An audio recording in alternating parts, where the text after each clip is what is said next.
السلام علیکم، آپ دیکھ رہے ہیں PNN لاہور لائیو اور میں ہوں فریال امید۔ ناظرین، میرا آج کا ٹاپک ہے سموگ بیسیکلی ایک ہوائی آلودگی ہے جو کہ انسان کی دیکھنے کی صلاحیت کو کم کر دیتی ہے۔ یہ زیادہ تر کوئلے کے جلنے سے پیدا ہوتی ہے اور اس کے اثرات بہت زیادہ حد تک خطرناک بھی ثابت ہو سکتے ہیں۔ اس سے کس حد تک بچا جا سکتا ہے، اس کے لیے کیا احتیاطی تدابیر اختیار کی جا سکتی ہیں، آئیے جانتے ہیں۔ جی ناظرین، ہمارے ساتھ PDMA کے ڈائریکٹر طارق فاروقہ صاحب موجود ہیں، ان سے جانتے ہیں کہ سموگ ہے کیا اور اس کے لیے کیا اقدامات کیے جا رہے ہیں۔ السلام علیکم سر۔ وعلیکم السلام۔ کیسے ہیں آپ؟ خیریت ہے، ٹھیک ٹھاک۔ سر، سموگ ہے کیا اور یہ کیسے پیدا ہوتی ہے؟ سموگ نام سے ظاہر ہے، یہ سموگ اور ڈسٹ اور جتنے پارٹیکلز ہوا میں ہینگ کر رہے ہوتے ہیں ان سب کا ایک مجموعہ ہے، جس کی وجہ سے ویزیبلٹی کم ہو جاتی ہے، نظر ہوا کی جو فضا میں جو چیزیں نظر آتی ہیں وہ دھندلا جاتی ہیں۔ اس کے علاوہ اس کی وجہ سے پھر یہ چونکہ ہوا میں موجود ہوتی ہے تو یہ پھر سانس کے ذریعے یہ انسان کے اندر داخل ہو کے اور بیماریوں کا باعث بھی بنتی ہے۔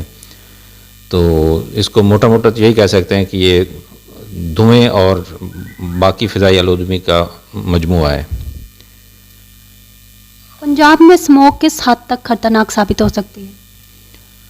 پنجاب میں اس کے ایفیکٹس تو ہیں، اس میں کوئی شک نہیں کہ ہیلتھ کا ایفیکٹ ہے، ویژن کا ایفیکٹ ہے۔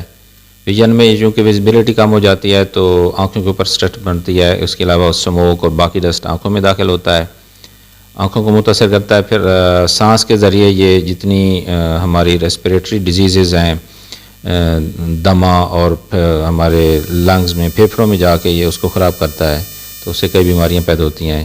دل کی بیماریوں میں یہ ان کے اوپر ایک نیگیٹو امپیکٹ ہوتا ہے اس کا۔ سموگ کن کن چیزوں سے پیدا ہوتی ہے؟ سموگ کا مختلف اس کی کنٹریبیوشن ہے، مختلف سیکٹر یا ایکٹیویٹیز مل کے اس میں جو اپنا کنٹریبیوٹ کرتے ہیں۔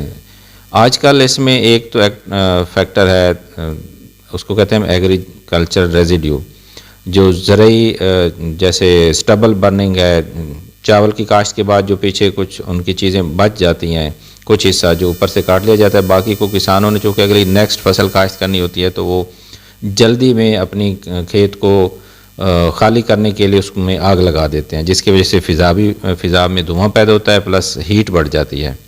یہ ایک فیکٹر ہے، لیکن یہ اس کا کنٹریبیوشن تقریباً کوئی 20% کے قریب ہے۔ اس کے علاوہ سب سے زیادہ جو فیکٹر ہے وہ ہے گاڑیوں کا دھواں، یہ 43% سے لے کر 60% تک یہ کنٹریبیوٹ کر رہا ہے، اور یہ مختلف ایریاز میں مختلف ہوتا ہے۔ جہاں ٹریفک کا گزر زیادہ ہے، جس ایریا میں کنجسشن زیادہ ہے، چوکنگ پوائنٹس زیادہ ہیں، وہاں اس کی جو ہے والیوم یہ بڑھ جاتا ہے۔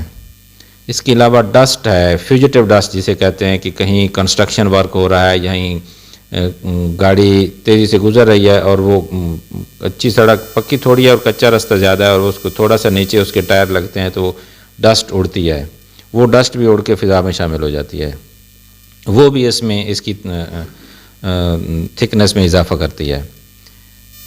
اگر ایئر کوالٹی انڈیکس کی بات کی جائے تو کتنا جو ہے اس کا ٹمپریچر جو ہے وہ لاہور کے شہریوں کے لیے زیادہ خطرناک ثابت ہو سکتا ہے؟ لاہور کے لیے تو دیکھیں اس وقت جو ہمارے انٹرنیشنل لیول پہ لاہور کبھی نمبر 1 ہے، کبھی 2 ہے، دلی اور لاہور اور بیجنگ اور یہ ہمارے ایریاز، ان میں کافی یہ رہتا ہے، تھوڑا آگے پیچھے، کبھی گھنٹوں کے حساب سے یہ چینج ہوتا رہتا ہے۔ تو اس کو ایئر کوالٹی انڈیکس کے حساب سے تو میں کہوں گا کہ یہ جب بھی اگر بہترین ہوا لینی ہے تو اگر اچھی، ویسے تو ٹریفک کو کنٹرول کرنے کے لیے اور اس دھوئیں کو مکمل ختم تو نہیں کیا جا سکتا، لیکن پھر بھی یہ 200 سے کم ہو تو پھر ہمارے لیے زیادہ بہتر رہے گا۔ سر، اس کی روک تھام کے لیے کیا اقدامات کیے جا چکے ہیں اور کیا کیے جا رہے ہیں؟ اس کے لیے فرسٹ ٹائم PDMA کو یہ اسائنمنٹ دی گئی ہے، اس سے پہلے یہ انوائرمنٹ ڈپارٹمنٹ کے پاس تھی، یہ سارا ماحولیات کے حوالے سے اس کو دیکھا جاتا تھا۔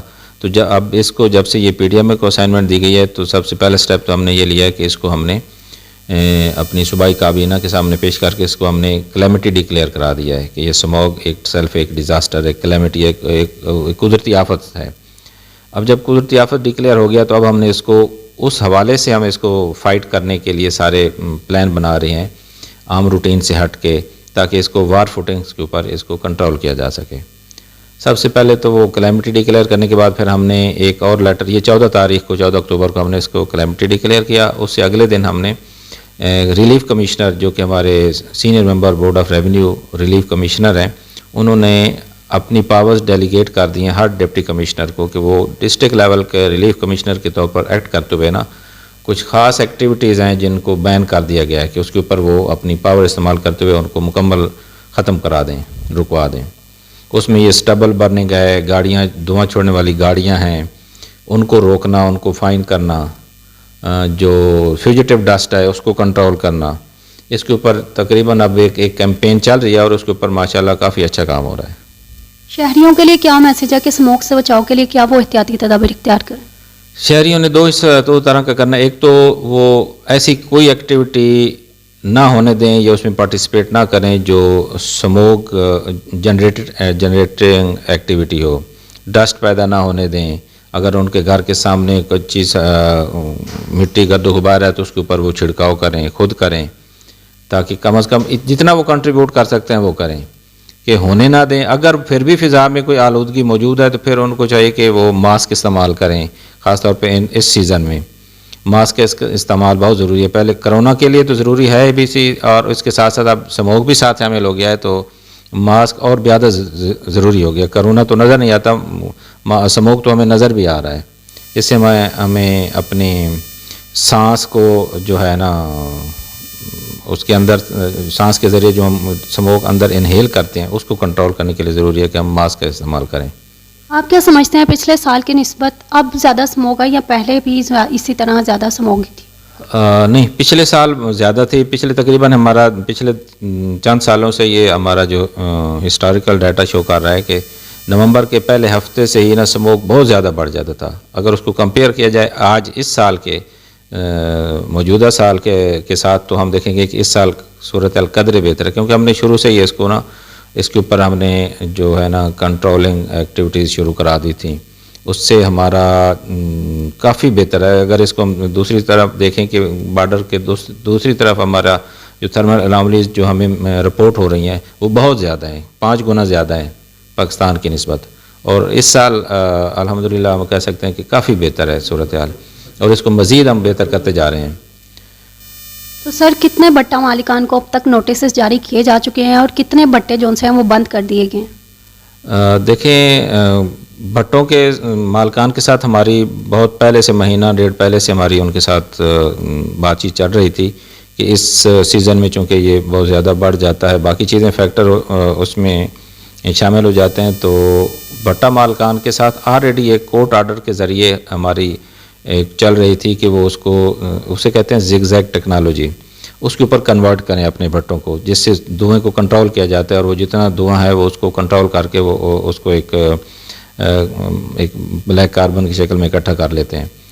تو جو بھٹے کنورٹ نہیں ہوئے ان کو ہمارے اور ان کے درمیان یہ طے پا گیا ہے اور ہم نے اس کے اوپر بین لگا دیا کہ 7 نومبر سے 31 دسمبر تک وہ بند ہو جائیں گے.